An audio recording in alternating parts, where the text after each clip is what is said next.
Hi everyone. Yes, I'm still talking about the crowdfunding campaign at Sherazade Foundation. We don't have very much time and we need to raise about £6,000, about €7,000. On the grand scale of things for acquiring treasure, it is not a huge amount of money, but it's going to make an enormous difference. It's going to allow us to purchase certain objects that were taken, the actual objects taken by the British at Magdala in Abyssinia, what's now modern Ethiopia, 150 years ago.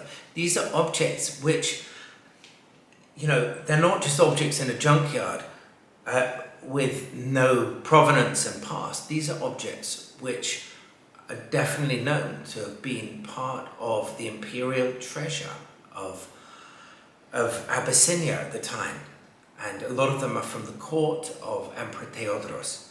Number 7, if you can see that on my Magdala Expedition Hall of Fame, I've put this.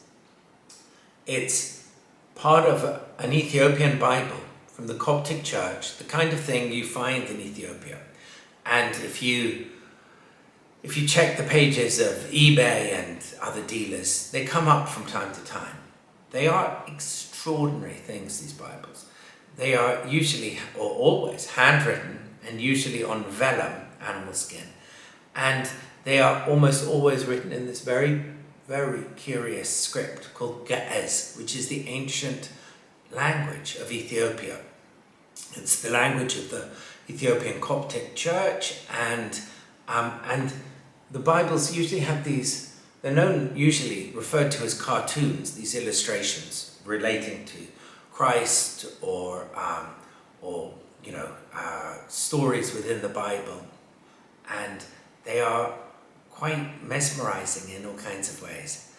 From my time in Ethiopia about 20 years ago, I remember going into churches and being invited to check out some of the Bibles that hadn't been looted by the British, I guess because they weren't at Magdala, the emperor's seat of power.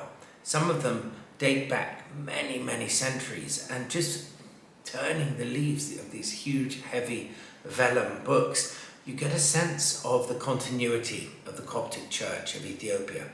And it really made me understand what an absolute kind of shock to the system it would have been for the British force to suddenly arrive and decimate this continuity, which had, it had stretched back centuries. So what we're trying to do with this project to bridge cultures in this way, what we're trying to do is to smooth out that bump in the past.